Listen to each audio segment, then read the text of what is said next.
And Ayush childhood best friends थे।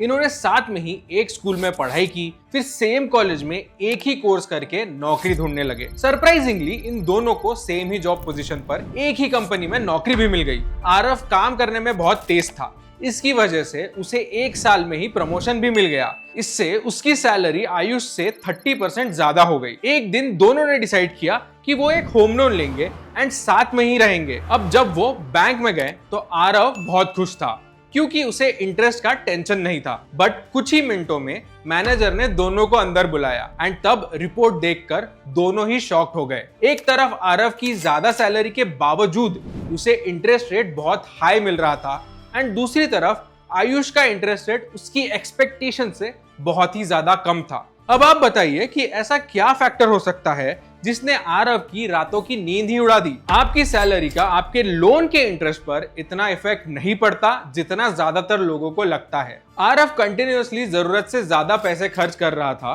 वो भी बिना अपने क्रेडिट कार्ड की लिमिट या टाइमली पेमेंट्स को ध्यान में रखकर। वहीं आयुष ने अपने क्रेडिट कार्ड के बिल्स को एक भी दिन बिना मिस किए टाइम पे किया था। अब जब बैंक ने दोनों के क्रेडिट रिपोर्ट्स उठाए तो उन दोनों की क्रेडिट वर्दीनेस ने सारा जजमेंट चेंज कर दिया। क्रेडिट वर्दीनेस ये दिखाती है कि आप कितने ट्रस्टवर्दी हो और क्या आप अपना लेंडिंग मनी टाइम पर वापस दे पाओगे। और यही क्रेडिट वर्दीनेस के साथ डेट टू इनकम रेशियो और कुछ और फैक्टर्स जैसे कि पर्पस ऑफ द लोन बनाते हैं आपका फाइनेंशियल लाइफ का वो फैक्टर जिसके बारे में आज कोई बात नहीं कर रहा, बोरोइंग पावर। क्रेडिट वर्दीनेस के बारे में बात करें तो ये कॉन्सेप्ट बड़ा ही सिंपल है, पर इसे क्वांटिफाई करना या नंबर्स में दर्शाना उतना ही मुश्किल। इसे आज के जमाने में क्रेडिट स्कोर के थ्रू बताया जाता है। देखिए, लोन का कॉन्सेप्ट तो बहुत पुराना है। ये तब से शुरू हुआ है जब से बार्टर सिस्टम एग्जिस्ट करता है। मान लीजिए आप 6000 BC में रहते हो और अब आपको खेत के काम करने के लिए एक बैल चाहिए, पर जिस इंसान के पास वो बैल है उसे अनाज चाहिए। तो आप क्या करेंगे? आप उस इंसान को जाके कह सकते हैं कि अभी के लिए आप मुझे अपना बैल दे दीजिए जिससे मैं खेत में काम करवाऊंगा और फिर जब भी अनाज आएगा मैं आपको अनाज दे दूंगा। ये भी एक लोन ही है जिसमें क्रेडिट स्कोर जैसे ही किसी चीज की जरूरत थी। फिर जब फ्यूचर में भी पैसे का कॉन्सेप्ट आया तब लोग लोन देने से पहले बोरोवर से बात करते या दूसरे लेंडर से पूछते थे कि ये इंसान टाइम पे पैसे वापस लौटाता है, पर ये ऑर्गेनाइज्ड नहीं था। 1950s में बिल फेयर और अर्ल आइजैक ने इस बात को समझा और 1958 में पहला क्रेडिट स्कोरिंग सिस्टम बनाया जिसने लेंडिंग का रिस्क कम कर दिया। इंडिया में ये सिस्टम ट्रांस यूनियन सिबिल ने 2010 में इंट्रोड्यूस किया। ये स्कोर जनरली 300 से 900 के बीच का एक नंबर होता है जिसे हम रफली 5 हिस्सों में बांट सकते हैं: excellent, good, fair, needs improvement या इमीडिएट एक्शन रिक्वायर्ड या वेरी पुअर। 750 के ऊपर का स्कोर एक्सीलेंट, जबकि 600 के नीचे का स्कोर बहुत ही ज्यादा बुरा माना जाता है। इन स्कोर से लेंडर डिसाइड करते हैं कि आपका लोन अप्रूव होगा या नहीं होगा, कितना अमाउंट दिया जाएगा और क्या आप रीपेमेंट्स अफोर्ड कर सकते हैं। और याद रहे, अच्छा स्कोर होने पर आपको ज्यादा अच्छा लोन मिलता है, यानी कम से कम इंटरेस्ट पर लोन मिलता है। बेस्ट लोन्स के लिए जनरली आपका क्रेडिट स्कोर 800 से ऊपर का होना चाहिए। ये स्कोर्स कुछ फैक्टर्स पर डिपेंड करते हैं जो आपके क्रेडिट रिपोर्ट में होते हैं, जैसे पेमेंट हिस्ट्री। लेंडर्स आपकी कंप्लीट पेमेंट हिस्ट्री चेक करते हैं जिसमें आपके बिल्स या EMI भी शामिल होते हैं। लेट पेमेंट्स भी देखे जाते हैं, जैसे कौन से पेमेंट्स आपने लेट भरे और कितने दिन लेट भरे। फाइनेंशियल एक्सप्रेस के एक रिपोर्ट के मुताबिक 30 डेज के बाद लेट पेमेंट्स आपके स्कोर को 100 पॉइंट से भी ज्यादा कम कर सकते हैं। Credit utilization ratio. मान लीजिए आपको बैंक लिमिट देती है 100 रुपीज खर्च करने की और आप उसमें से 50 रुपीज खर्च कर देते हो। इससे आपका क्रेडिट यूटिलाइजेशन आ जाएगा 0.5 या 50%। ये वो हिस्सा होता है जो आप आपके अवेलेबल लिमिट से खर्च करते हो। इसे कहते हैं क्रेडिट यूटिलाइजेशन रेशियो। कई एक्सपर्ट्स का मानना है कि आपको अपने क्रेडिट कार्ड लिमिट का सिर्फ 30% ही यूज करना चाहिए, जिससे आपका क्रेडिट यूटिलाइजेशन रेशियो 30% या उससे कम रहेगा। Length of credit history. जब आप किसी को अपनी कार देते हैं तो पहले उनका ड्राइविंग लाइसेंस चेक करते हैं जो उसकी ड्राइविंग स्किल्स और एक्सपीरियंस दिखाता है। वैसे ही लेंडर्स आपकी क्रेडिट हिस्ट्री चेक करते हैं, जैसे कि आपने पहले कब और कितने टाइम का लोन लिया।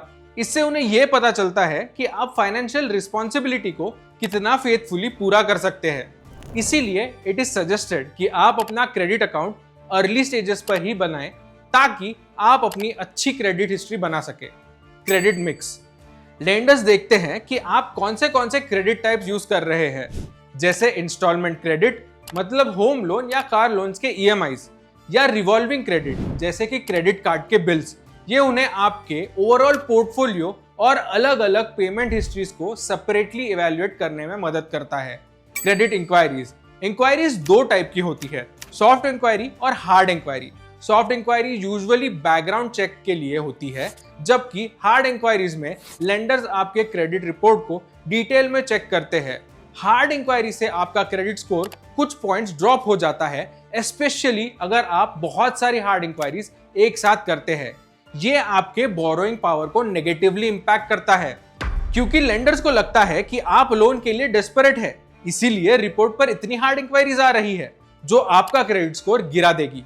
क्रेडिट स्कोर आपके पास रीपेमेंट बिहेवियर को बताता है। इसका मतलब यह हुआ कि अगर आपका कोई लोन चल रहा है और आप उसको टाइम पे रीपे कर रहे हो तो आपका क्रेडिट स्कोर भी अच्छा ही रहेगा।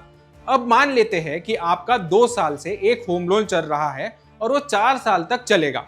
आपकी सैलरी है 1 लाख पर मंथ और आपकी लोन की ईएमआई 30,000 पर मंथ है।